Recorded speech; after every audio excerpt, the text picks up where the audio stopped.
We live. Hello, everybody, and welcome to Studio Day. It's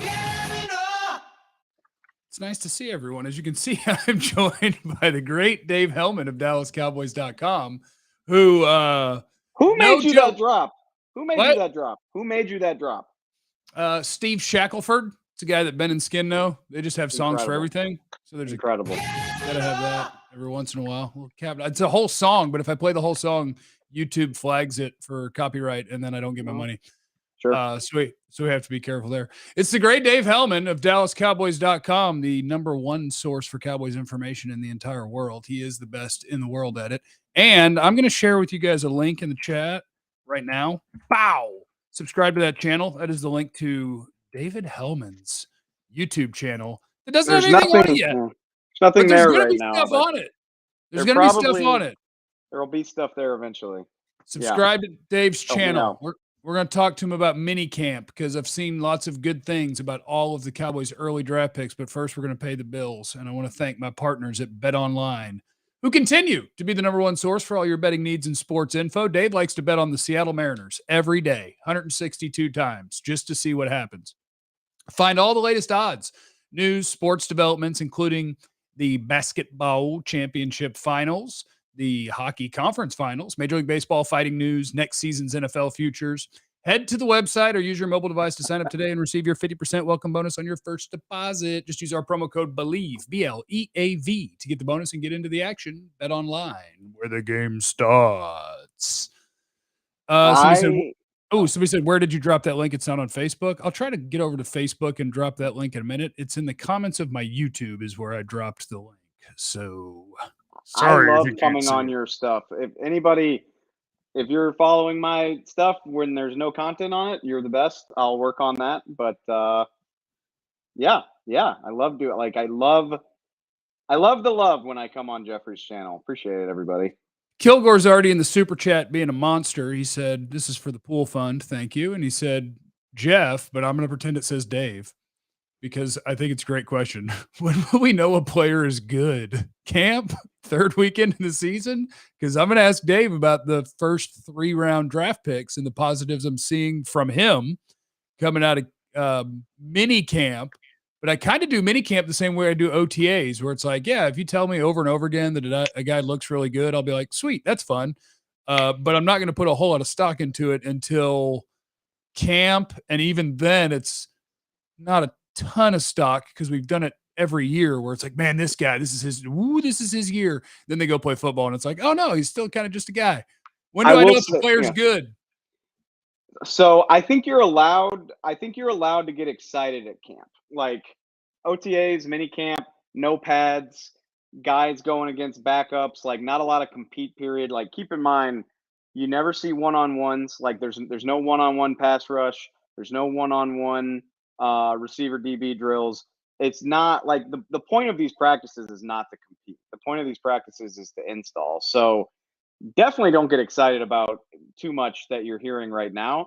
Once camp starts and the pads go on and you're trying to kick each other's asses, that's when I think you're allowed to start getting excited. But to Jeff's point, I still think you need to take all of that stuff with a grain of salt because every year there's a guy who looks like he's about to be a Pro Bowler who it just never materializes. TJ Vasher this year sounds like, baby. Seeing a lot of Vasher talk.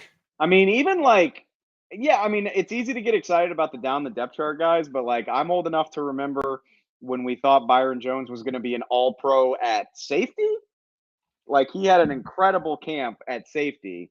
And I mean, he wasn't terrible that 2017 season, but like he sure as hell wasn't an all-pro. So Maurice Kennedy, Samuel in the chat. Kennedy had a freaking awesome camp. A great example. Yeah. So I think you're allowed to get excited at camp, but I don't think we know who's good until week 3 or 4, probably. I mean, I know that's kind of a buzzkill answer, but I think that's the truth. I support the username Gimli21 in the chat, and I love that he is not only using that username, but he said Dave is Samwise to Jeff's Frodo. LOL. I like that. What are you saying? He does all the work. I get all the credit. I actually think it might be the other way around, honestly, but Does carrying $23 million in cap into the season feel like a team that's really trying their best to win? Good question. They could No. spend it if they wanted to. You save it if you want to. They know they got people they're going to have to pay eventually, but like if they wanted to spend that money, it wouldn't be a hindrance in any way. Is there a guy, and like I've got a couple answers to this question, but like, is there a guy who is available right now who you're just like, yes, like absolutely that guy? Probably not because well, I'll try to think for myself and not like they think. Cause like in my mind, I'd be like, you don't think you'd be better with Odell Beckham on your team? You would. Yeah. If you asked that question like a week ago, I'll take Akeem Hicks on that defensive line. You got 1 year and 10 million. That sounds like something you could have done. But they're going to look at it like, well, if I get Odell Beckham, then when Gallup's back after 2 or 3 weeks, my third round pick's not going to play. And like, that's Cowboy thinking, right? Where it's like, no, right, our pipeline has our young guys that need to play, but like you could sign Odell Beckham tomorrow and your team's better. Well, the thing with, and look, I mean, obviously, who am I? I'm the Giants. Well, when's he going to play like, though? Because he's coming. That's what I was going to say. Is like, if Odell was fully healthy, I'd be jumping up and down. But you're probably not talking. You're talking about maybe not having him until halfway through the season, maybe, or no two guys have the same timetable, so you can't put it exactly. But I mean, that's a guy like Michael Gallup that's probably going to start the season on PUP. For me, and we don't have a swing tackle, I don't think, in real life. Oh no, I was about to say, like, if there's a couple names that stand out to me. If you could get Eric Fisher or Darrell Williams to sign, I think this team needs a veteran tackle. I know that the front office thinks that Matt Waletzko and Josh Ball can do it. I'm not sold, and I don't want to overreact to minicamp. I just said that, but I'm not seeing anything from these practices that makes me think that they're set. Unless, honestly, I am starting to think that how's this for a quick hot overreaction take? I'm starting to think Tyler Smith could do it. But you need him like to just slide out to. You think he could in week it's week 5, and Tyron turned his ankle. You're going to move him from where he's going to play for a year or two to go play temporary left tackle? That's what I'm saying. Is like, don't you need him more at guard than you do at tackle? So I'm starting to wonder if Tyler Smith is capable of that. Like, I think he probably could be, but don't you need him more at guard? Yeah, until you don't have a tackle. But that one game that I don't have a tackle, I probably need him at tackle. That's why you go sign Darrell Williams. I'm doing this on the fly. Sorry, I just got home from work. But so Darrell Williams, he started all 17 games for Buffalo last year. He started 74 career games, not including playoffs. Like, he could absolutely come in and be an improvement on the guys that you have already. And maybe be an improvement on one of your starters. We'll see. Potentially. And again, they got $22 million. Like, you mean to tell me Darrell Williams wouldn't sign on for like $5 or $6 million or what? I mean, I don't know, whatever he wants. You could afford it. I'm down for it. Edward in the super. Oh, go ahead. I'm sorry. No, you're good. Anthony Barr is another guy. And we've heard that they have interest in him. He's obviously older. He's been dealing with injuries, but I think the linebacker depth is pretty thin. And I also think Anthony Barr could add to the pass rush too. So if he wanted to sign at the right price, I would do it. I don't know where that stands right now, though. Edward Wilson in the super chat. Great to see Dave on here again. I plan on visiting Dallas for a game this fall. What are the best steak, pasta, and dive bar places? Well, we can definitely help you with dive bars. So Stan's, Cosmos, Milo Butterfingers, Ships. Yep, everything Jeff just said. These are all dive bars we're giving you. These are all dive bars. What else? Lakewood Landing is another great dive bar in the Dallas area. If you go to Lakewood Landing, Cosmos is right next door, so you kind of get a 2-for-1 there. Not a bad plan. 2-for-1, baby. Steak is something. It's a subject I take very seriously. It probably depends on your price range. Albernays, Neighborhood Services, Nick and Sam's, blah, blah, blah, blah, blah, blah, blah, blah, blah, blah. If you're willing to spend some money, I think Albernays is about as good as it gets quality-wise. Nick and Sam's, I think it's a little overrated, but there's a very I mean, good chance. you're going to spot people. Yeah, I was gonna say there's a very good chance you'll see some famous people, whether it's Cowboys people, Mavericks players, like literally every athlete in Dallas goes to Nick and Sam's. So if you want to people watch, that's probably where I'd go. I think Albernays has better steak. Gimli, Dave, I may not be able to carry your channel for you, but I can carry you. And my axe. Yeah. Thank you. I appreciate that.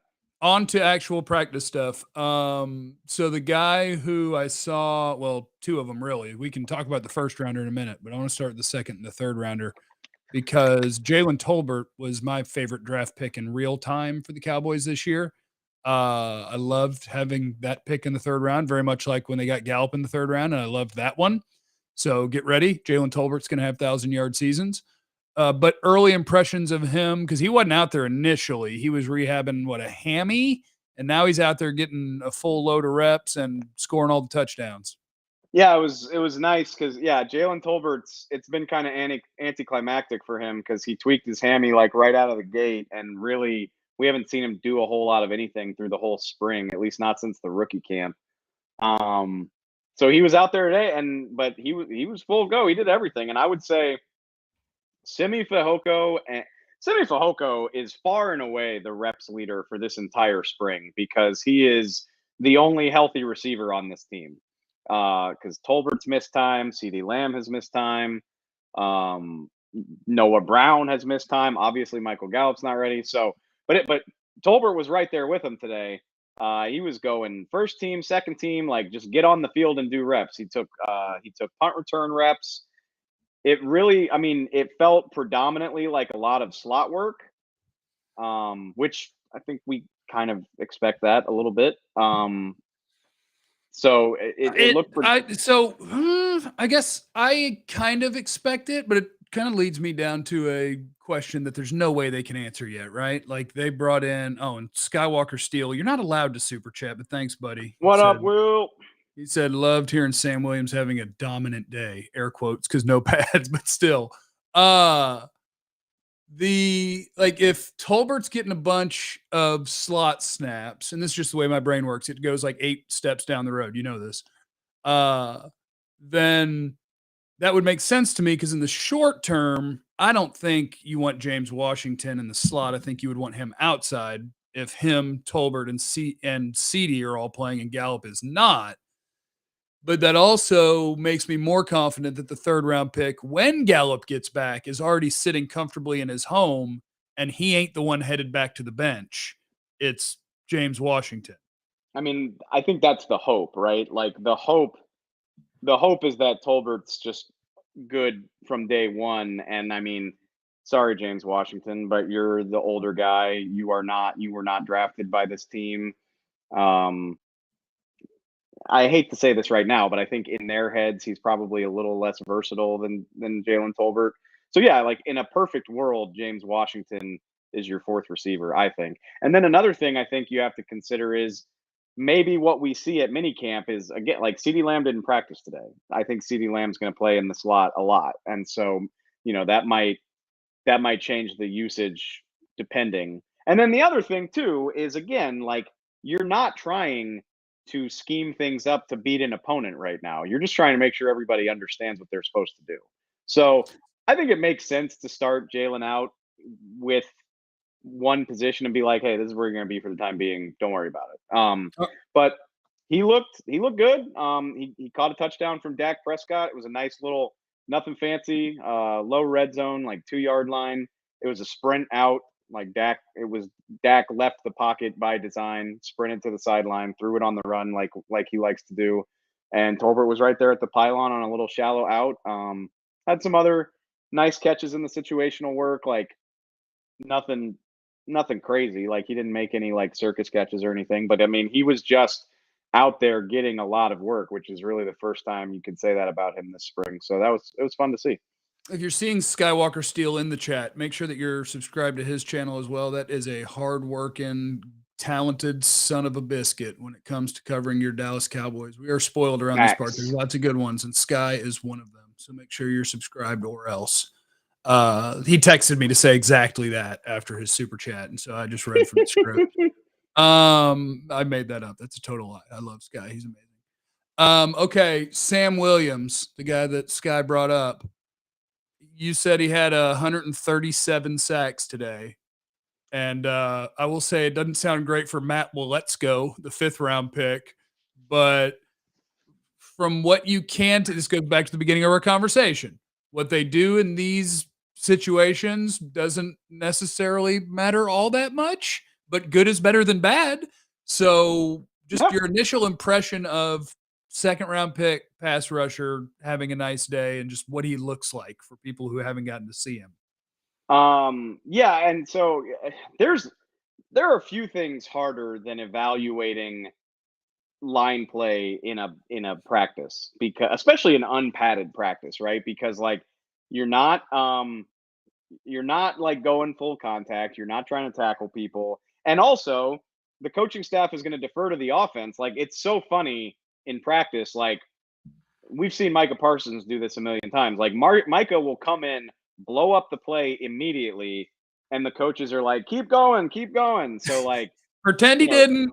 Yeah, so Dak gets 6 extra seconds to make the play, even though Micah killed it. And that's what happened with Sam Williams today. They have been unafraid to throw Matt Waletzko out there. He's played both sides. He's played a little bit of guard even, but mainly left tackle. And for the most part, he's held up really well. Like for a 5th round pick who played at FCS, I think he's had a nice spring. But Sam Williams kind of gave him the business today. And it's one of those things where you just kind of have to evaluate it, and you're like, okay, he beat him. I'm pretty sure he would have gotten there, or like maybe there's one where it's a judgment call, like, oh, like did he get there? Would the quarterback have gotten that out? I don't think so. So he had 1 or 2 like no doubters where you're like, oh yeah, that play's over with. Then he had one that was kind of a judgment call. Then actually, my favorite, also, by the way, he did this on 3 consecutive reps, like 3 back-to-back reps. He was just like, whoop, whoop, whoop. And on the 3rd one, he left no doubt because he knocked Dak over. He like pushed into the guy, and I think he like stepped on Dak's foot. And literally, that's the beauty of practice. Sounds like something Micah would do. So it sounds like we do. We got another one. That's the funny part is you're really impressed, and you're like, okay, Rook, like way to go. And then Dak falls on the ground, and you're like, whoa, whoa, whoa, whoa, whoa, chill the hell out, like. Get Dak off the ground. Don't do that anymore. Like you can kind of like, it got very, as soon as Dak hits the ground in an unpadded practice, everybody's like not having fun anymore. Everybody's like, nope, don't do that. So that was funny. Did Tyler Smith punch him? That's what you're here for. You're supposed to be protecting my quarterback and be a tough guy. If he hit my quarterback, punch him. He did. He had a good rep against Tyler Smith too, coming over the guard. Got past him on like a swim move. It actually kind of, don't freak out. He dinged his hand on Tyler's helmet. I think he got looked at by the trainers. I don't think it was anything serious. But yeah, just a very, very active day. And I would say it's far and away the most that I've noticed from him in these 4 practices. And he was dealing with something last week too, so we didn't even see him last week. But he was kicking some butt today, and he did flip over to the other side. He got the better of Terrence Steele from my vantage point. So he was doing it. He was doing a little bit on both sides.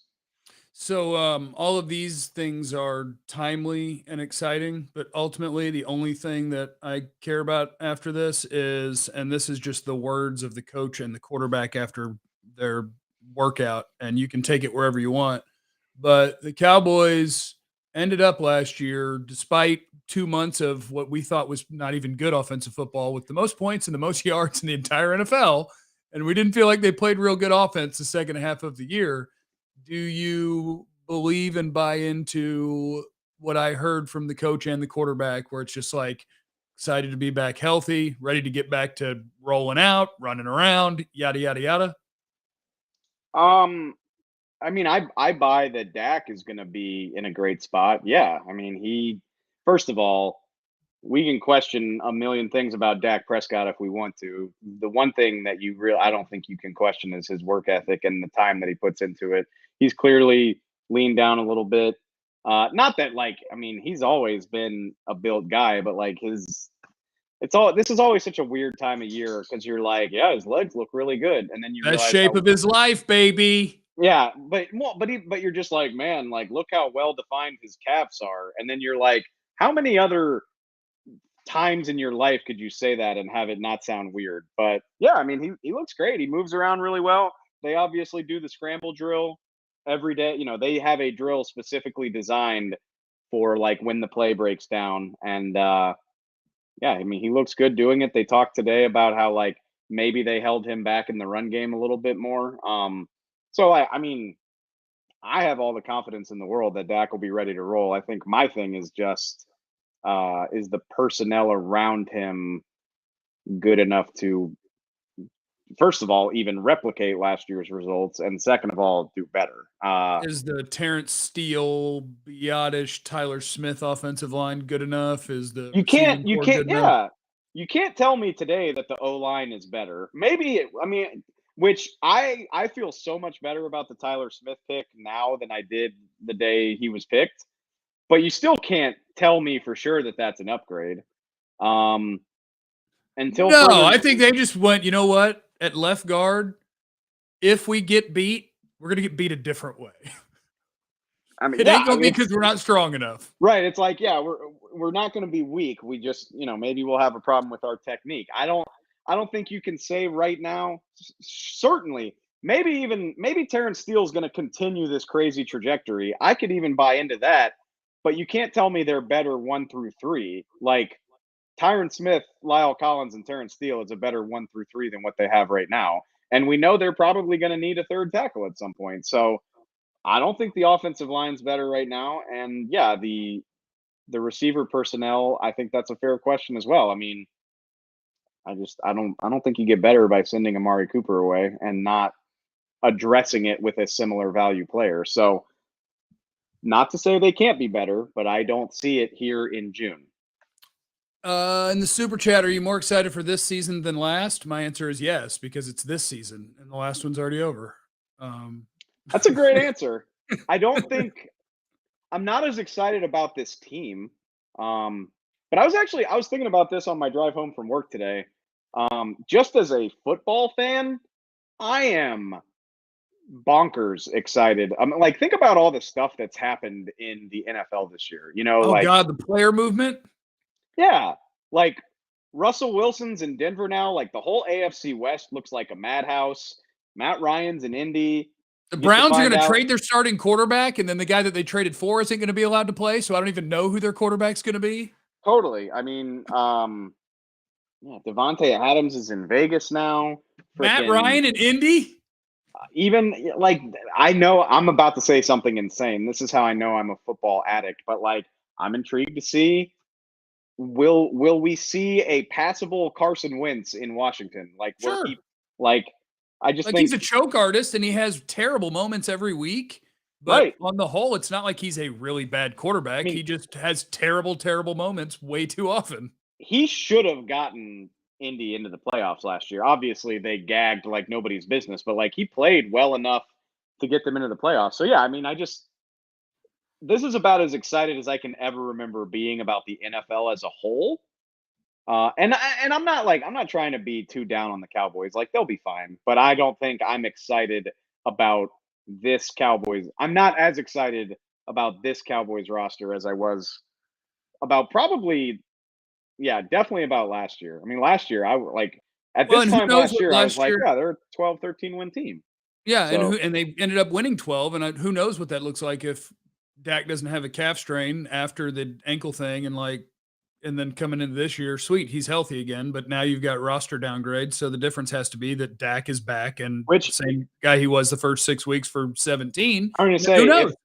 If they play at a similar or better level than they did last year, it either means that Dan Quinn is a wizard and made the defense even better, or maybe both, or Dak is really about to make a leap and really be part of that conversation. I think most people consider him a rung or two below the very best in the league. But if they downgrade the talent all around him and he's got them competing, then yeah, it's definitely time to revisit that conversation. Sweet, sweet formula in the super chat. Party at Jeff's. What up, TJ? Love y'all. Could Jalen Tolbert come out as the wide receiver one?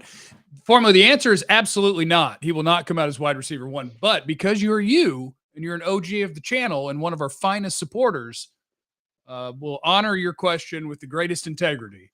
I love Jalen Tolbert. I think it is possible that a year from now, he's your second best wide receiver. I had Gallup as a 2. I had him as a 2.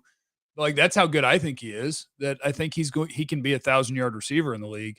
But y'all need to realize that CeeDee Lamb is about to go 900, 1,100, 1,400. CD's number 1, and it's going to be fun. Yeah, and I'm probably guilty of this. Like, I don't think CD's a bad player at all.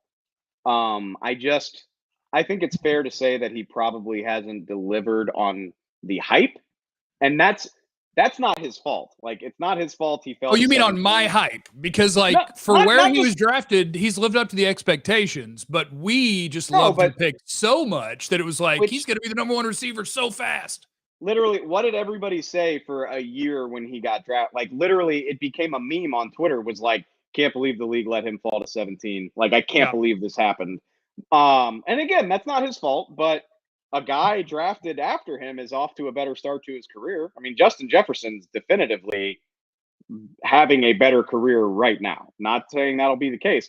That is what's happening right now. So anyway, I think CD's great. And like I said, I'm probably guilty of being down on him when in reality, he absolutely could like step up and really join that conversation, especially now if he's the guy and there's no obligation to get another guy targets. Yeah, I mean, I think the world of Jalen Tolbert. I just think you got to temper your expectations of a 3rd round rookie. I mean, I bring it up. Tolbert will have had a great year if he has like 750 yards and 4 touchdowns. That'd be 750 would be amazing. Michael Gallup had a pretty good rookie year. He caught 33 balls for 500 yards and 3 touchdowns. Like that is a realistic idea. Well, but Tolbert is definitely going to be a starter from day 1 because of Gallup. Gallup was too. That's more of what, and here's the difference. Here's the difference is that the receiver core that Michael was stepping into was Trace. Was that Cole and Dez? Dez wasn't even there. It was Cole, Michael, Deontay Thompson, and Allen Hurns. Like, okay, yeah, Hurns. So yeah, I mean, so Tolbert is stepping into a better situation. He's got CD taking pressure off him. Gallup will be there eventually. Don't forget about Dalton Schultz.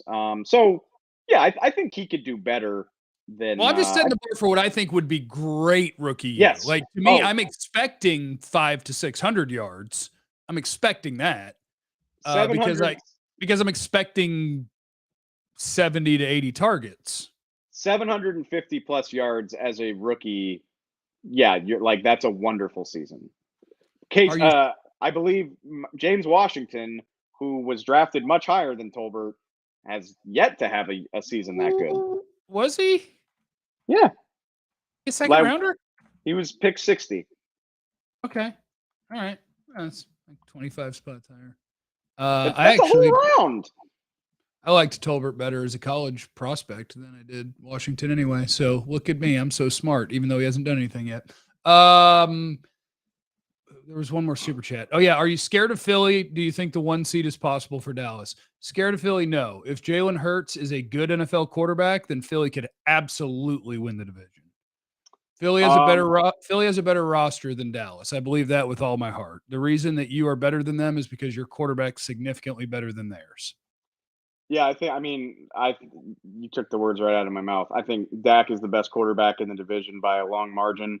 And look, I get it. It doesn't count for anything at the end of the day, but I mean, just go look at Dak's track record against the East. I mean, he owns the division until otherwise notified. It's like 23-6 at this point or something like that. Like, he just doesn't lose to them. And that's why you have a chance. That's why you have a legitimate chance at the 1 seed too. If you have a good year, because you could very easily go, well, not easily, but 6-0 in the division is not unheard of for an NFC East team. and that goes a long way to get you to 13 wins, which I'm not going to pick 13 wins, but when you have the division bump like they do, it's not impossible. When you put it that way, I mean, but here's the thing: like they swept the division last year, and that was a big part of the reason why they got to 12. Even with what I just said, I'll be shocked if they can. Like every team in the division has made substantial gains. Sure. Even the Giants look a lot better, and so I'm not afraid of Philly because the Cowboys have Dak, but I do think if you take quarterback out of the equation, everyone would take Philly's roster over Dallas's right now. Is that well, Dave? The other thing is the way I heard it is Tony Pollard is about to be unleashed by the Cowboys. Man, okay? He's about to Cool, play cool, cool. receiver. He's about to get 300 touches. It's going to be incredible. When are you going to start buying that one? When it happens, like when Tony's got like 400 rushing yards and 400 receiving yards at the halfway point of the season, that's when I'll start to believe. No, I was gonna say though, I'm just trying to think out loud. Like just thinking about the NFC, I think Tampa is definitively better than Dallas. I think LA is definitively better than Dallas. And obviously, I mean, this is all subject. It's very possible Green Bay is because of Rodgers, but they've lost some guys, but still. Yeah, but all of a sudden, Green Bay has like the nastiest looking defense in the league. Yeah. Like, that's not a joke. Yeah, I mean, Green Bay deserves the benefit of the doubt when you've won 13 games 3 years in a row. I'll say those three. San Fran's a wild card. Who knows? They'll have a new quarterback, but they're picking to have that new quarterback. Yeah, I mean, that route. So, but I would be very impressed to see Dallas finish with the number 1 overall seed. Not saying it's impossible, but I would be very impressed. I expect them to win 10 or 11 games because of their schedule. But I'm also a reasonable person that just like, sure, it could happen. It's not crazy talk. If you made me pick the record today, I would probably say 10-7. Yeah. Bad division, fairly good team, good quarterback. See what happens. I have nothing else for you today. But it's not. Well, it's and I mean, nobody's played a game. I get that. It's a bad division, Dave. Is it a bad division? Mm-hmm. I don't think it's a bad division. I think okay, like New York is full on dumpster still. Like they at least have better people in place in charge, but they don't have the horses. Like they can't block, and Daniel Jones is the quarterback. They're dead in the water. Washington, their defense wasn't even good last year, and we thought it was going to be amazing. And now Carson Wentz is going to save them. No, they're dead in the water. They're not dead in the water. Oh, somebody named Ashley Chow with the super chat. Hi, Dave. Your beard is hot. Buy me a bev. Send her money back. Don't let her give us money. We don't, but we do love her. We love you, Ash. The cornhole queen. That's a double entendre if I've ever heard one. No, actually, not at all. I think you're right. I mean, all right, let's put it this way. The NFC East is still one of the 2 or 3 worst divisions in the league, but it's gotten a lot better than 2020 when it was one of the worst divisions I've ever seen. That's the other reason the Cowboys could get the 1 seed, like if they win the division. Here's the other side. Pretend I'm not even saying the Cowboys if you think it's unrealistic. Here's why the Eagles could get the number 1 seed. Because not only are you in one of the 2 or 3 worst divisions, but you get to play the other worst division, which is what is it? The AFC South, yeah. Yeah. So like Cowboy, when you look at strength of schedule, the entire NFC East has the 4 easiest schedules in football because they play themselves and the South. I mean, Indy is the only team in that division that has any business beating the Cowboys. I get, which is ironic because last year's number 1 overall seed was in the South. But yeah, but the Titans are basically they you talk about the Cowboys taking a step back. Most people think the Cowboys aren't as good on paper as they were last year. You can absolutely say that about Tennessee. I mean, you get rid of AJ Brown and plug a rookie in there. Ryan Tannehill was kind of butt down the stretch. Like, I don't know. They run the ball a lot. That's not good football. And all of your success depends on a running back who gets older every single year. I don't know. I don't feel great about them. Okay, Dave, I'm going to let you go and get rid of you. This has been brought to you by my friends at Believe and Bet Online. where the game starts because Ashley and I have a big volleyball game tonight. Oh shit! We're currently 7-8 on the season. It is Tuesday. Dude, I'm way out of whack. I thought it was Thursday night. If we lose 2 of the 3 sets tonight, we'll finish with a losing record on the year before the playoffs start, and that's not okay. So I got to go stretch for like an hour and a half. Good luck. Fruits and veggies. Really hydrate. Got a lot of that stuff I got to do. So I'm going to one more time send in the chat, actually, though. This is Dave Helman. Yeah, thanks for subscribing to my thing. I promise eventually there will be content on there. Let's see what we did today. Dave Helman has 33 subscribers. I just put in the chat a link to it. I'll put it in the description of the video. And so you guys enjoy that because Dave is literally the best in the business when it comes to the Cowboys. He's a badass and he's an awesome human. I love you, Dave. I love you, Jeffrey. You're too kind. I will talk to you soon. Thanks, everybody. Let's do this again. Thanks for watching. And remember, you have no idea what anybody's going through, so be